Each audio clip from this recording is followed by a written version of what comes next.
Mas sabe, meus irmãos, o Evangelho, ele não é uma religião só do meu aspecto pessoal e privado. O Evangelho é uma mensagem que tem poder para transformar o mundo. Posso ouvir amém? E de repente essa mensagem começa a ficar limitada a quem?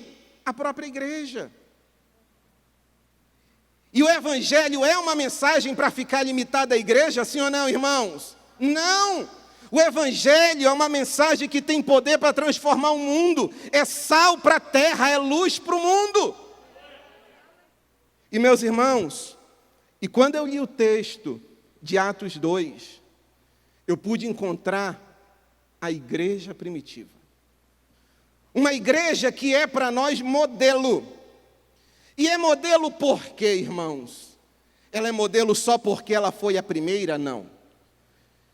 Jesus Cristo é a semente que morre para que uma igreja cresça. E a primeira coisa que acontece quando a semente germina é que dá o broto.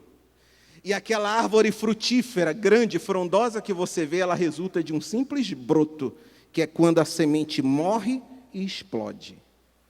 A igreja primitiva é esse broto que nasce quando a semente chamada Jesus morre e ressuscita.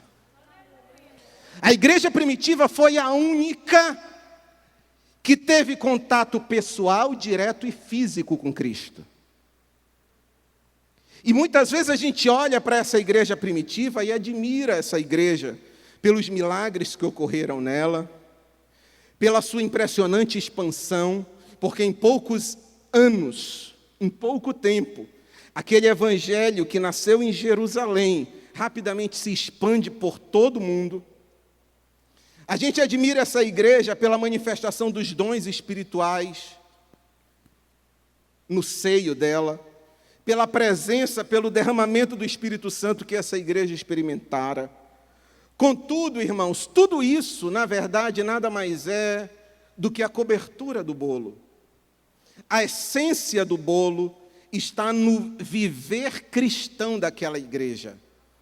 A igreja primitiva, essa igreja que nós lemos aqui, e que ela é referência e modelo para mim e para você, ela foi uma igreja que, primeiro, ela se recusou a ser vista como seguidores de uma religião privada. Ah, não, a gente deixa o mundo acontecer, a gente só quer orar, buscar Deus, porque Jesus nos salvou para uma vida futura. Não, eles dizem não. Vamos ficar aqui escondidinho, dentro das nossas casas. Não. Essa igreja foi uma igreja que demonstrou, fez questão de dizer para o mundo que ela era uma comunidade pública, aberta, organizada. Tinha os apóstolos, tinha os diáconos, tinha os crentes. Era uma igreja tão pública, tão aberta, que a própria sociedade começou a chamá-la de caminho. Começaram a olhar para ela e dizer, eles são cristãos, porque se parecem com Cristo. Era uma igreja que influenciava a sociedade, que afetava a sociedade, que impactava a sociedade por conta da sua verdade, por conta da sua o quê? Era uma igreja que tinha uma verdade própria, uma cosmovisão própria. O que eu chamo de cosmovisão é a forma de enxergar o mundo. Uma igreja que via o mundo de forma diferente. Uma igreja que via política de forma diferente. Uma igreja que via história de forma diferente. Uma igreja que desafiava o modo de ver pagão. Uma igreja que não se amoldou à cultura predominante. Todo mundo dizia, César é Senhor. A partir do momento que nasce a igreja, ela diz, pera. A nossa forma de ver o mundo não é essa. César pode ser o nosso líder, mas ele não é o nosso dono. César pode ser o nosso governante, mas ele não é o nosso Senhor. O nosso Senhor é Jesus Cristo. E meus irmãos, o que é isso? É uma igreja que começou a entrar em tensão com a forma do mundo. Isso me assusta nos dias odiernos. Me assusta quando eu vejo uma igreja que não quer entrar em tensão com a forma do mundo pensar. Quando a igreja não cria tensão com o mundo, tem alguma coisa errada. se a nossa forma de ver não impacta, não mexe com a cosmovisão do mundo, irmãos, olha a cultura dentro da qual a igreja nasceu. A igreja nasceu em meio ao helenismo, uma cultura romana, paganismo solto. A igreja nasce dizendo: pera lá, nós vemos o mundo de forma diferente, nós não vamos nos calar, Jesus é nosso Senhor, existe só um Deus, nós vamos tomar um caminho. Se é para Jesus é mais forte. O dia que a igreja deixar de gerar tensão com o mundo, ela está errada. É uma igreja que passou a anunciar sua verdade, exercer influência. Posso ouvir amém? E que por isso, irmãos, ela passou a sofrer o quê? Perseguição. Irmãos, a igreja não era perseguida porque eles oravam em línguas. Está entendendo a palavra, sim ou não? Não eram porque eles eram santos, não. A igreja não era perseguida porque eles colocavam a Bíblia debaixo do braço, porque nem sequer a Bíblia existia. A igreja não era perseguida porque eles cantavam 4/7 da harpa. A igreja era perseguida porque a mensagem dela, o comportamento dela, a visão de mundo que ela tinha, passou a incomodar o mundo. Igreja, se nós não incomodarmos o mundo, nós estamos errados. Se a nossa mensagem não causar comichão nos ouvidos do mundo, nós estamos errados. Mas a igreja parece que está se conformando, está se amedrontando, está se escondendo dentro da caverna, com medo de Jezabel. Jezabel não tem poder para destruir um profeta do Deus vivo. Recalabachura manda lamarraia. Ora balabachura manda lamach.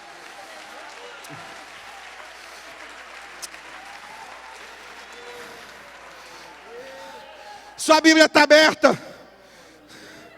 Olha o que eu ouço. Atos 3. Pastor, o senhor leu 2, te acalma, irmão. Atos 3. Pedro e João são usados por Jesus para curar um paralítico, um coxo. Isso foi suficiente para despertar resistência, fúria, perseguição. Os líderes da época, capítulo 4, versículo 13, vendo a ousadia de Pedro, mas que nada tinham que dizer em contrário, ameaçaram Pedro e João para que não falassem mais no nome de Jesus. Irmãos, é isso que o mundo quer, enfraquecer a igreja, que a igreja não fale nesse nome.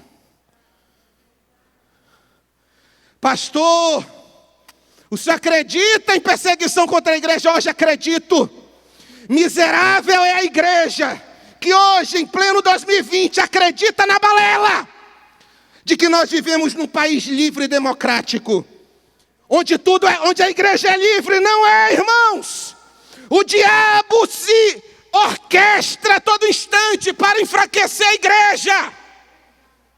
Está aqui o nosso pastor que pode passar horas falando das lutas travadas dentro do Congresso Nacional para tentar calar e amordaçar a igreja, para tentar enfraquecer a família, para tentar calar o povo cristão, diminuir a nossa voz.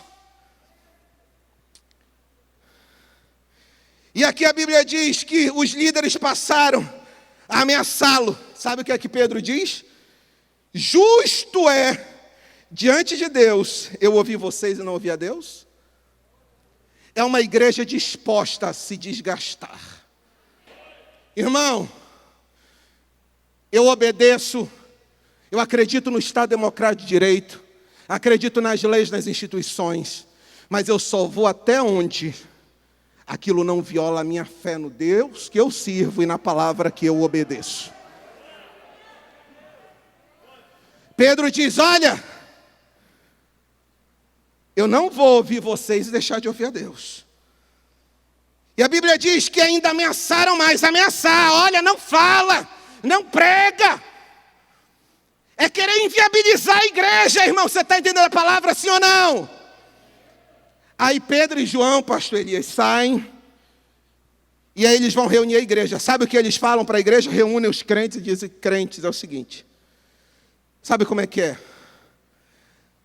A barra está pesada para cima da gente, eu acho que nós devemos o quê? Maneirar um pouco. É esse o combinado, irmãos? Eles vão orar. A oração está no 26. Eles dizem para Deus, levantaram-se os reis da terra, e os príncipes se ajuntaram a uma contra o Senhor e contra o seu ungido. Olha aí, irmãos. Forças políticas que se levantam para tentar inviabilizar a obra de Deus. A igreja. Ele fala de Herodes e tal. E olha a oração. Versículo 29 do capítulo 4. Olha para as suas ameaças e nos protege. É isso? Concede aos teus servos que falem com toda a ousadia a tua palavra, enquanto estende a mão para curar. Ou seja, Senhor, o inimigo tem se levantado contra a tua igreja, mas nós não vamos parar. Nós vamos continuar fazendo a tua obra. Nos dá ousadia para falar a tua palavra. Enquanto nós falarmos, sai fazendo milagre, Jesus. Sai fazendo milagre. Irmãos, o momento que nós estamos vivendo não é para enfraquecer a igreja. É para nós experimentarmos o maior avivamento de toda a história. Mas isso não depende desse homem aqui não, irmãos. Isso não depende do pastor Jonatas não, irmão. Isso depende de mim e de você. Isso depende de mim e de você. No capítulo 5, irmãos, a gente vê a história de Ananias e Safira. No capítulo 6, a gente vê Estevão ser morto por pregar o evangelho.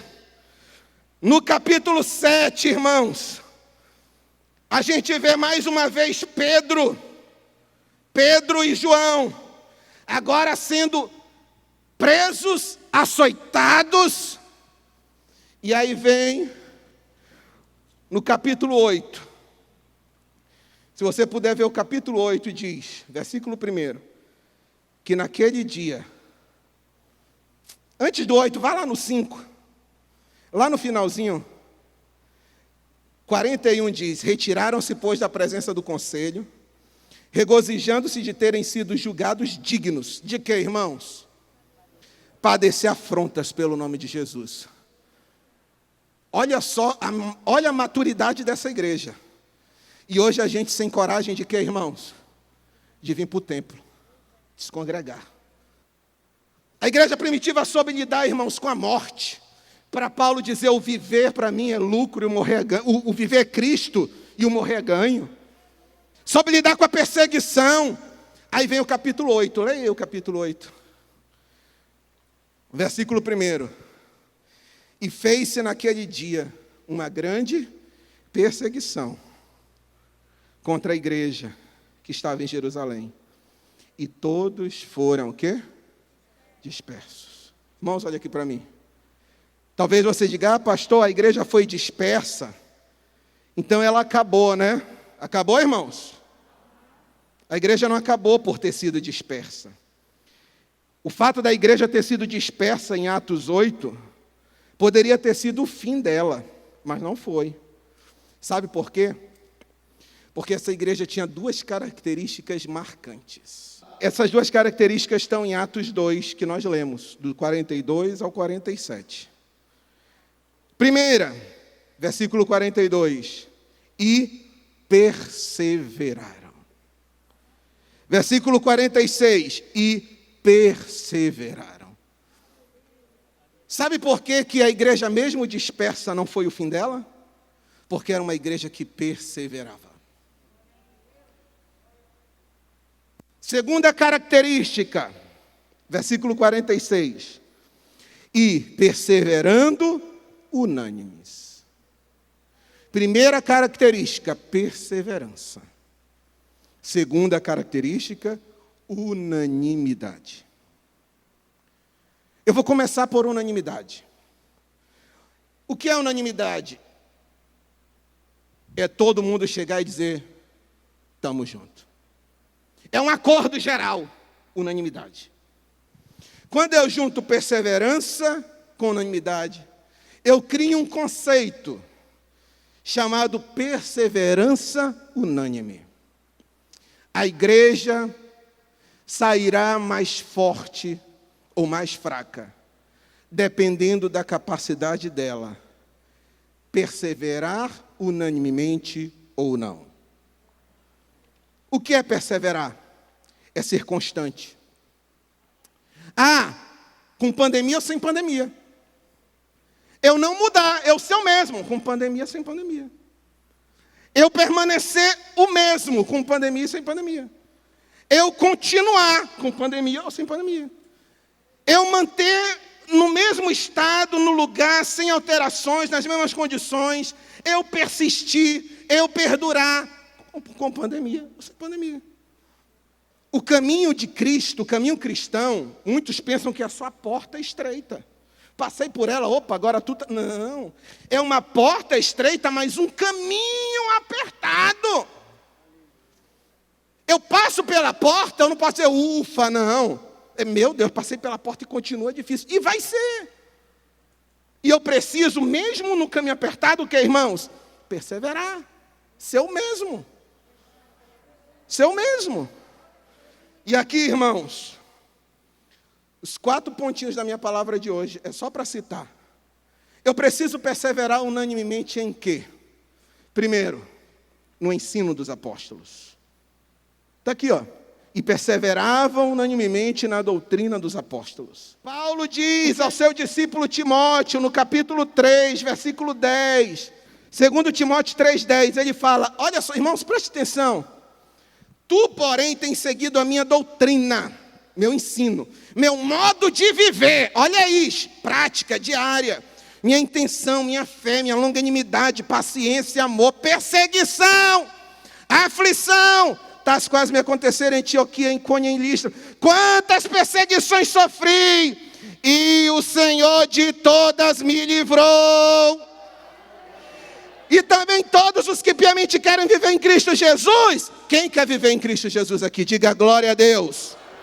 Se você quer viver em Cristo Jesus, entenda que todos padecerão perseguição. Tu, porém, permanece naquilo que aprendeste, de que fosse inteirado, sabendo de quem tens aprendido. De quem tens aprendido. Olha aqui, A igreja sairá fortalecida de tudo isso, se nós todos, unanimemente, entendermos a necessidade de perseverar no ensino.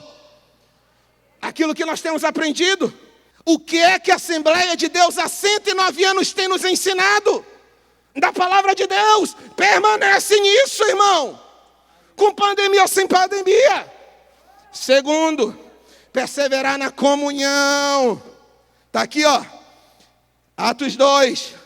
Perseveravam na doutrina dos apóstolos e na comunhão. Quando fala de comunhão lá no 46, diz, nas casas e nos templos. Perseverar na comunhão é congregar-se, irmão. Ei, irmão, te congrega. Vem para a casa do Senhor. Pastor, calme, pastor. E os comórbidos, amém. E os que por orientação devem ficar em casa, amém. Eu reconheço isso, mas entenda uma coisa. A igreja não pode se tornar um lugar de sãos. Você está entendendo a palavra, sim ou não? A igreja nunca será um lugar de sãos, irmãos. A igreja sempre será um lugar para os doentes. Porque aqui tem... Há bálsamo em Gileade, irmão. Há remédio em Gileade. Jesus permanece o mesmo. Permanecer em terceiro lugar, no partir do pão. Permanecer no partir do pão, irmãos. É permanecer sendo fiel a Deus nos dízimos e nas ofertas. A pandemia chegou, tem crente que negociou com Jesus. Senhor, quando passar eu vou ser fiel de novo. Quando tudo isso passar, a gente conversa. Que arrumação é essa? A igreja primitiva sofria perseguição. Ah, mas eu vou dar dinheiro para o pastor. Irmão, sabe o que me chama a atenção na igreja primitiva? É que ela não tinha problema com isso. Ela entregava dinheiro, sabe onde é que era, irmãos? Era aqui, ó. É no pé dos apóstolos. Você está entendendo a palavra, sim ou não? Porque confiava. Unanimemente, todos. Irmão, você não está numa igreja de brincadeira, não. Isso aqui é igreja séria. Um dia, os mesmos líderes que perseguiam a igreja, um dia disse, peraí, foi Gamaliel, foi? Princípio de Gamaliel. Ei, espera lá, deixa eles, porque se for de Deus, isso vai perdurar. Irmãos, já são 109 anos. Se você me disser que isso não é de Deus, não sei. Perseverar, irmãos, perseguição, luta, mas a igreja perseverava unânime, todos. Irmãos, eu lamento profundamente hoje não ter briga de gente querendo assistir o culto. Isso é uma vergonha para quem se chama de cristão. Isso é uma vergonha. Irmãos, era para nós termos telão nesse templo aí, transmitindo o culto parte B. Mas por que não estamos, irmão? Pode me xingar depois, irmãos. Fale o que quiser. Quem estiver no YouTube, e pastor Andréia, só vá ocultando aí o que estiverem falando. Mas, irmãos, está errado. É na hora da prova que a igreja tem que ser igreja.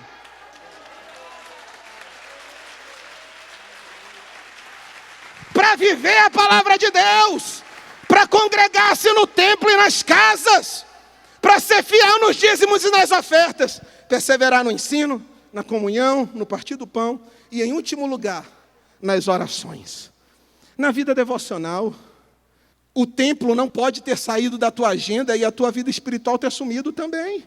Quantos teus filhos aprenderam mais da palavra de Deus? Quanto? Eles sabem qual é o canal do Discovery Kids lá na televisão, mas sabem onde fica Abacuque? Se é Novo ou Antigo Testamento? O culto doméstico tem acontecido? O que é isso? É perseverar nas orações. Você pode abrir a Bíblia em Mateus 24, é a minha conclusão. Diz assim, e por se multiplicar a iniquidade, o amor de muitos esfriará. Só aqui já dava para a gente passar mais uns 10, 15 minutos falando, não dava não, irmãos? Você não tem ideia do quanto eu estou me contendo aqui. Versículo 13, eu termino e passo para o nosso pastor.